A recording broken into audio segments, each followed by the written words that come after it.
Self ഡിഫെൻസും marshal ആർട്ടും തമ്മിലുള്ള വ്യത്യാസങ്ങളാണ് നമ്മൾ പറഞ്ഞുകൊണ്ടിരിക്കുന്നത്. അതിൽ കഴിഞ്ഞ വീഡിയോയിൽ നമ്മൾ പറഞ്ഞിരുന്നു ജമ്പ് കിക്കുകൾ അങ്ങനെയുള്ള കാര്യങ്ങളൊന്നും നടക്കില്ല. അതുകൊണ്ട് നമ്മളിപ്പോൾ പല മത്സരങ്ങളും കാണാം, ബോളൊക്കെ നല്ല ഹൈറ്റിലിട്ടിട്ട് അടിച്ചിട്ട് പിള്ളേർക്ക് പ്രൈസ് കൊടുക്കുന്നത്. അതിൻ്റെ ഒരു പ്രയോഗം എവിടെയെന്ന് ചോദിച്ചു കഴിഞ്ഞാൽ ഇത് ചെയ്യിക്കുന്ന എല്ലാവരും നിന്ന് വെള്ളത്തിലാവും. ഇതാണ് പ്രധാനമായിട്ടുള്ളത്. അതുകൊണ്ട് ഹൈറ്റിൽ പൊങ്ങുക എന്നുള്ളത് ഇപ്പം നമ്മൾ ശരിക്കും ഡിഫൻസുമായി ബന്ധപ്പെട്ട് മീൻസ് റോഡിൽ ഒരു അടി വന്നാൽ ജമ്പ് ചെയ്താൽ അപകടങ്ങൾ കൂടുകയാണ് ചെയ്യേണ്ടത്. കാരണം പൊങ്ങുന്ന ഒരാൾ നമ്മുടെ മുന്നിൽ വന്ന് നിന്നിട്ട് മാത്രമേ അടുത്ത കാര്യം ചെയ്യാനേ പറ്റുള്ളൂ. ഇത് പിന്നെ ചെയ്യാവുന്ന ഒരു ഗുണം തന്നെ വെച്ചാൽ സിനിമാറ്റിക് ആയിട്ടുള്ള സംവിധാനങ്ങളിലൊക്കെ ജമ്പ് ചെയ്യുക, ഡൈവ് ചെയ്യുക അങ്ങനെയുള്ള കാര്യങ്ങളൊക്കെ നമുക്ക് ഗുണപ്പെടും. അല്ലാതൊക്കെ തന്നെ അപകടങ്ങളിലേക്കായിരിക്കും പോകുന്നത്.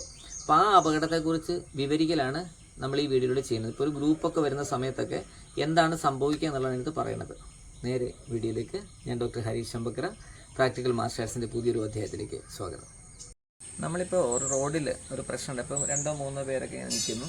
ഇപ്പോൾ ഒരു പ്രശ്നം ഉണ്ടാകുന്ന സമയത്ത് ഞാൻ ഇവിടുന്ന് മുന്നോട്ട് കയറുന്ന സമയത്ത് ഇവരിവിടെ ഇങ്ങോട്ട് കയറി വരാൻ സാധ്യതയുണ്ട്, ബാക്കിൽ നിന്ന് കയറി വരാൻ സാധ്യതയുണ്ട്. ഓക്കെ, അപ്പോൾ ഇവിടെ നമ്മൾ നേരെ ഇങ്ങനെ നിന്ന് ഫൈറ്റ് ചെയ്താൽ പുറകിൽ നിന്നുള്ള അടിയോ കിക്കോ ഒക്കെ കൊള്ളാൻ സാധ്യതയുണ്ട്.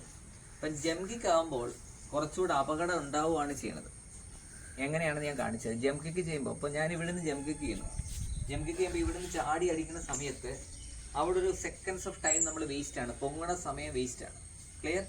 ആ സമയം കൊണ്ട് നമുക്ക് നടുവിന് ചവിട്ട് കിട്ടാനുള്ള സാധ്യത കൂടുതലാണ്. ഓക്കെ, അതെങ്ങനെയാണെന്ന് ഞാൻ കാണിച്ചത് നോക്കാം. ഇപ്പോൾ കണ്ടതാണ് അപകടം ഉണ്ടാക്കുന്ന കാര്യം. ജംപ് കിക്ക് ചെയ്യണ സമയത്ത് നമ്മൾ കിക്ക് ചെയ്യണമെന്ന് പോലുമില്ല, വെറുതെ കൈക്ക് പിടിച്ച് തള്ളിയാൽ പോലും ആൾ കമന്നടിച്ച് വീഴുകയോ നടു ഒടിയാൻ വരെ സാധ്യതയുള്ളൊരു സംവിധാനമാണ്.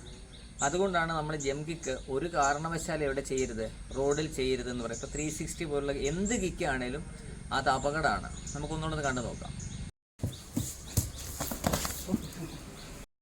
ഇവിടെ നമ്മൾ കണ്ടു, ഇപ്പം നോക്കിയാൽ യാദൃശ്യമായിട്ട് ഒരാൾ നിന്ന ഒരാൾ പോലും കാല് തന്നെ വീഴുന്നുണ്ടോ? അതാണ് ജസ്റ്റ് നമ്മളൊന്ന് എന്തെങ്കിലും ചെയ്ത് കഴിഞ്ഞാൽ പൊങ്ങിയിട്ടുണ്ടെങ്കിൽ ഒരാൾ തള്ളിയാൽ പോലും ഒടിഞ്ഞു വീഴാൻ ചാൻസ് ഉണ്ട്. അത് കാരണം ഒരു കാരണവശാലും എന്ത് ചെയ്യല്ലേ, സ്ട്രീറ്റ് ഫൈറ്റിൽ അങ്ങനെ ചെയ്യരുത്. അതുപോലെ തന്നെ തിരിയരുത്.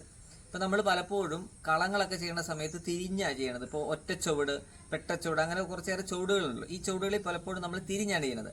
ആ തിരിവ് പോലും അപകടമാണെന്നാണ് ഞാൻ പറയുന്നത്. എന്തുകൊണ്ടാണെന്ന് കാണിച്ചു തരാം.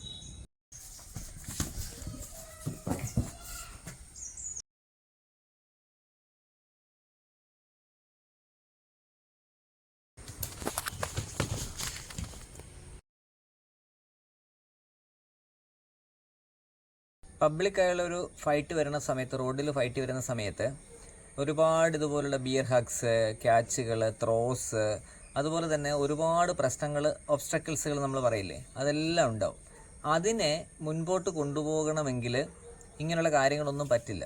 എന്ന് പറഞ്ഞാൽ നമ്മൾ തിരിച്ചിലുകൾ, മറിച്ചിലുകൾ, ഡൈവിങ്ങുകൾ ഇതൊന്നും നടക്കില്ല. നിങ്ങൾ നോക്കിയാൽ മതി, മിലിറ്ററിയിലൊക്കെ നമ്മൾ ട്രെയിൻ ചെയ്യുന്നിടത്തെ അവരെന്തുകൊണ്ട് കളങ്ങൾ പഠിപ്പിക്കുന്നില്ല?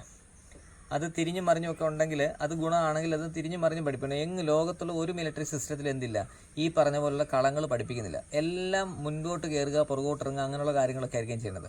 അപ്പോൾ ഇവിടെ നമുക്ക് ചെയ്യാവുന്നൊരു കാര്യം വെച്ചാൽ ആളില്ലാത്ത സ്ഥലത്തേക്ക് മൂവ് ചെയ്യുക.